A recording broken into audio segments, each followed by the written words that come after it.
दशलक्षण महापर्व में समापन की बेला में जैन समुदाय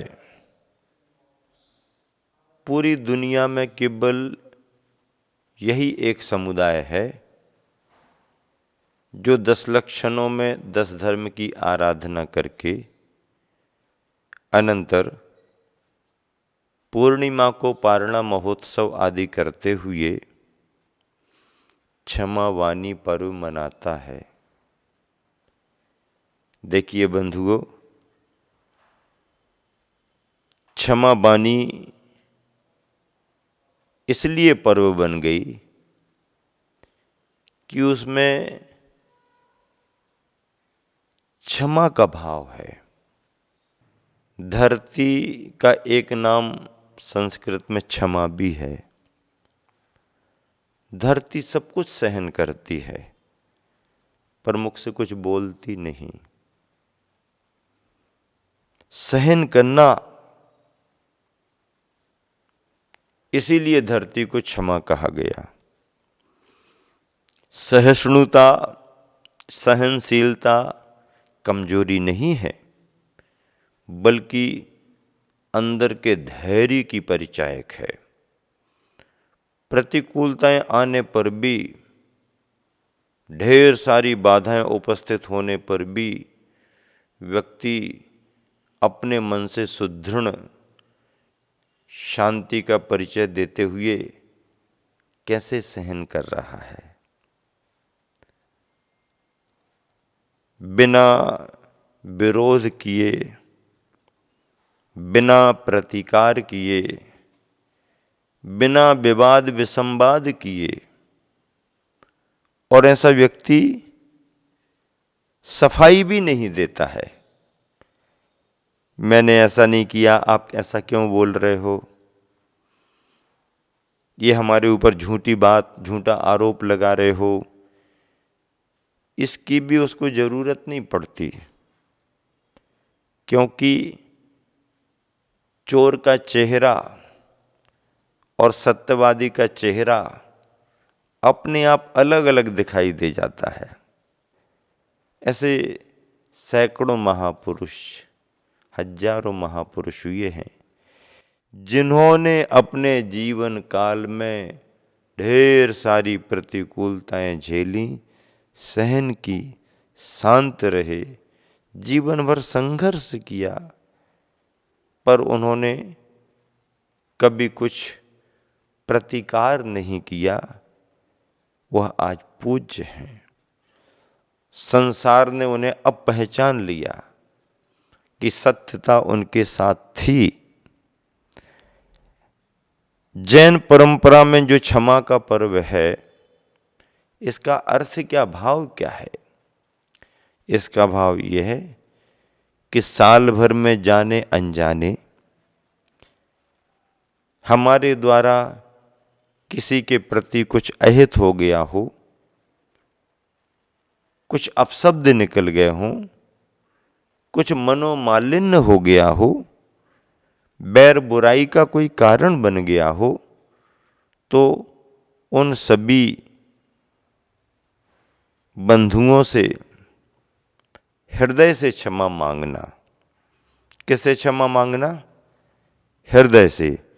हृदय से क्षमा मांगने का मतलब, मांगेंगे तो जिससे कुछ हुआ है उससे, लेकिन हृदय से, अंतःकरण से क्षमा मांगेंगे।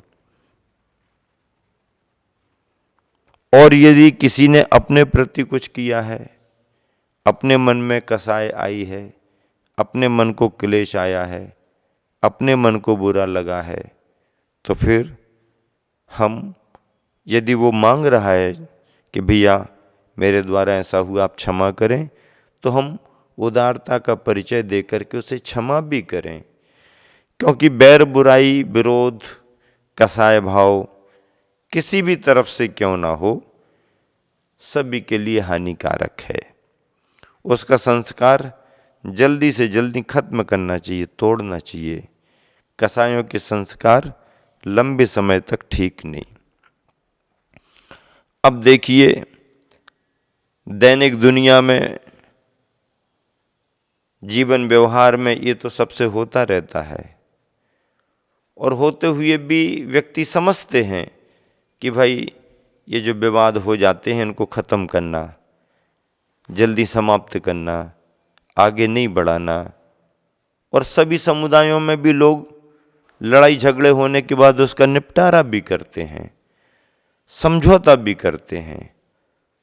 समाज एकत्रित होकर के ग्राम नगरों की और क्षमा बानी का रूप दे करके, पूजन पाठ करके, भगवान के भजन भक्ति करके, फिर एक दूसरे से गले मिल करके और अपनी अपनी बातों को, भैया तुमसे ये हुआ था, तुमसे वो हुआ था और ध्यान नहीं देना, भैया क्षमा करो क्षमा करो, ये क्षमा बानी का पर्व है। और मैं इसे इस रूप में आप सबके सामने प्रेरित कर रहा हूँ, प्रस्तुत कर रहा हूँ कि इसका संबंध कोई केवल जैन समुदाय मात्र से नहीं है। हिंदू, मुस्लिम, सिख, ईसाई, कोई भी समुदाय इसका पालन कर सकते हैं। हर समुदाय के लिए आवश्यक है, क्योंकि क्षमा करने में और क्षमा मांगने में परिणामों में शांति आती है, निर्मलता आती है। तो ये सभी समुदाय में ऐसा चलन हो। और जैन समुदाय में जो वार्षिक पर्व मनाया जाता है, इसे भी सभी समुदाय वार्षिक पर्व के रूप में मनाने लगें और देश में ही नहीं विदेश में भी ऐसा पर्व मनाया जाने लगे।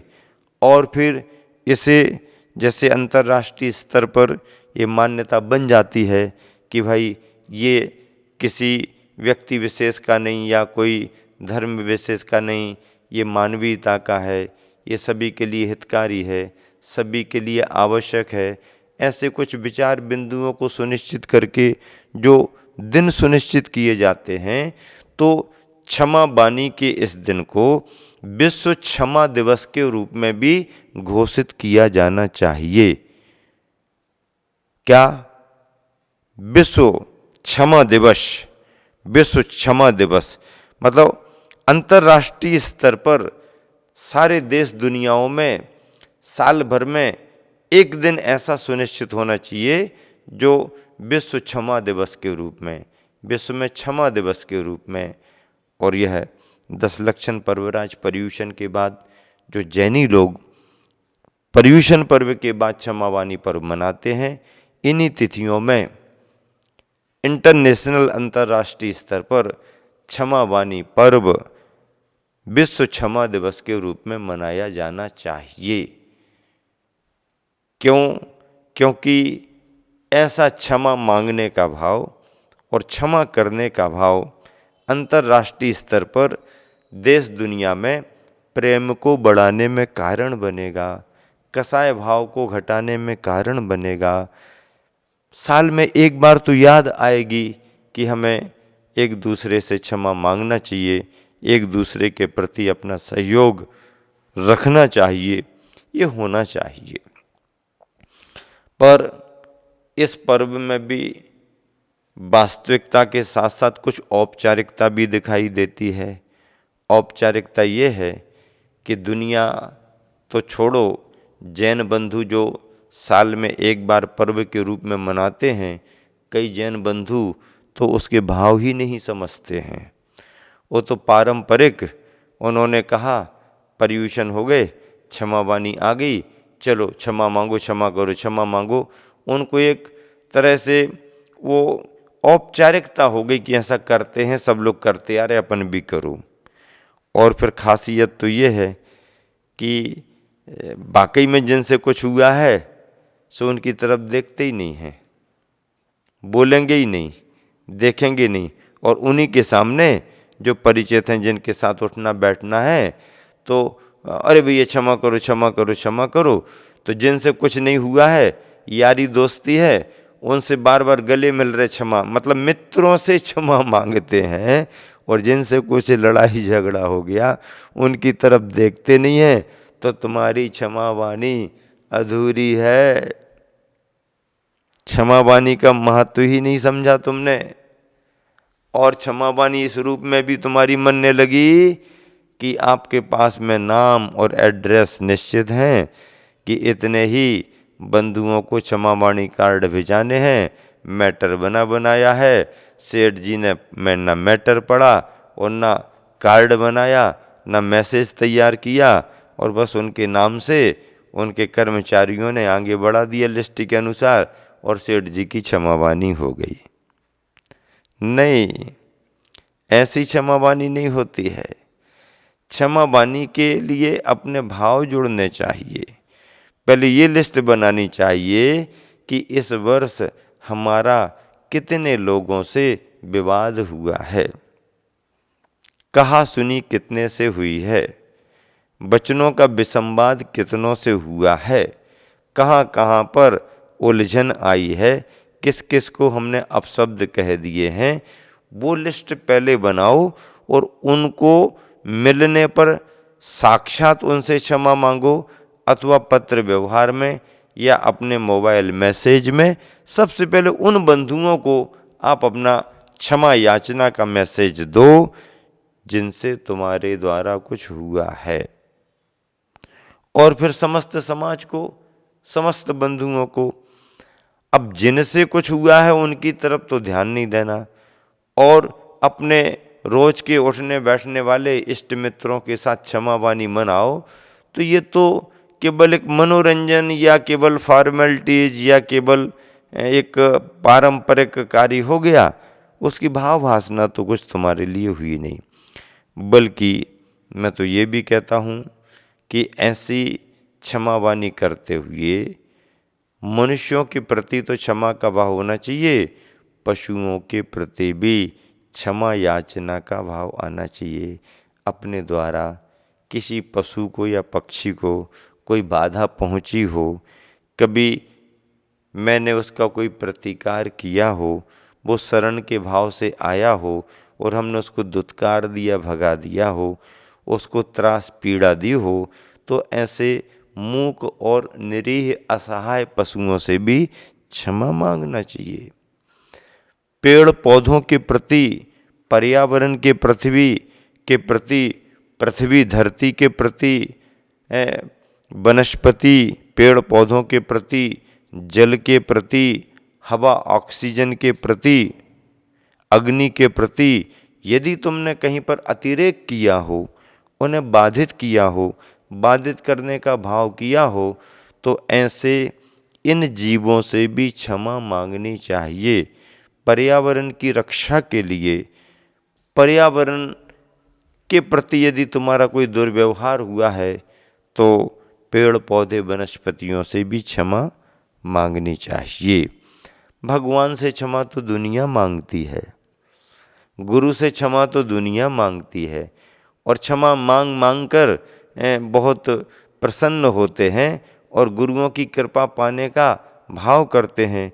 अरे गुरु जी सोचेंगे कितना धार्मिक है, हमसे क्षमा मांगने आया, कितना बड़ा धर्मात्मा, क्षमा मांगने आया, जबकि गुरु जी के प्रति तुम्हारा कोई अपराध ही नहीं हुआ है। अपराध कैसे करोगे, कम करोगे, दूर। श्रद्धा है, आदर्श माना, जिनसे कुछ हुआ नहीं, गुरु महाराज के प्रति, गुरु जी बार बार मुझे क्षमा करो, क्षमा करो, क्षमा करो, भगवान जी मुझे क्षमा करो, क्षमा करो, क्षमा करो। अरे भगवान से तुम्हारा कुछ हुआ नहीं, भगवान से क्षमा मांग रहे। गुरु जी से कुछ तुम्हारा हुआ नहीं, गुरु जी से क्षमा मांग रहे। और जिनसे तुमने कुछ किया है, जिनके लिए तुम्हारा कुछ हुआ है, उनकी तरफ तुम्हारा ध्यान ही नहीं। तो ये क्षमा वाणी का पर्व तुम्हारा औपचारिक पर्व है। हृदय के अंदर ये धर्म अभी गया नहीं। पुराने समय में मैं देखता था कि ऐसे क्षमा वाणी जैसे पर्व पर लोग अपना अपना घर से भोजन तैयार करके लाते थे और एक जगह बैठ कर के भगवान का पूजा पाठ, अभिषेक आदि करके विशेष सामाजिक स्थलों पर, और फिर आपस में शाम का भोजन करते थे। और भोजन करने में एक दूसरे का भोजन लेकर देकर करते थे। अपने परिचितों के आसपास बैठ के उनका पन्न लिया, अपना उनको दिया, और कोई समाज के प्रमुख 2-4 गणमान्य नागरिक सभी के बीच में से निकलते थे और सभी से जय जिनेंद्र करते थे। सभी को आनंद आता था कि हमारे मुखिया पंच समाज के और हमारे बीच आए हुए हैं। फिर वो किसी के यहाँ से कुछ उठा के खा लेते, किसी के यहाँ कुछ उठा के खा लेते, किसी को देख करके जय जिनेंद्र करते, किसी की पीठ पर हाथ रख करके थपथपा देते और सब समाज बंधुओं को जय जिनेंद्र करते। ऐसा पर्व मनते हुए मैंने देखा। तब बचपन में मैं समझता था ये कितना अच्छा पर्व है, कितना आनंद आ रहा है। और फिर एक आध दो चार जन के भाषण होते थे और सभा का समापन होता था। ऐसा क्षमा वाणी पर्व मनते हुए जैन समाज में मैंने भी कई बार देखा है। अब समारोह के रूप में कोई गुरु मुनि मिल जाए तो समाज बड़े रूप में करती है, अन्यथा मंदिर मंदिर में जो मिलते गए उनसे क्षमा याचना हो जाती है। पत्र व्यवहार भी अब लगभग कम हो गए। अब तो व्हाट्सएप मैसेज मोबाइल के माध्यम से आने जाने लगे हैं। फिर भी जो भी है हमारे जीवन में क्षमा का संस्कार आना चाहिए। वाणी में ही नहीं, प्राणी में भी क्षमा आनी चाहिए। वाणी में ही नहीं, वाणी का मतलब केवल वचनों में ही नहीं, वाणी में ही नहीं, प्राणी में भी क्षमा आनी चाहिए। और आज तो इस मानी प्राणी को कम से कम आज तो जो दिन आया है, रोज आए ना आए, कम से कम आज तो इस मानी प्राणी को पानी पानी हो जाना चाहिए, पानी पानी हो जाना चाहिए।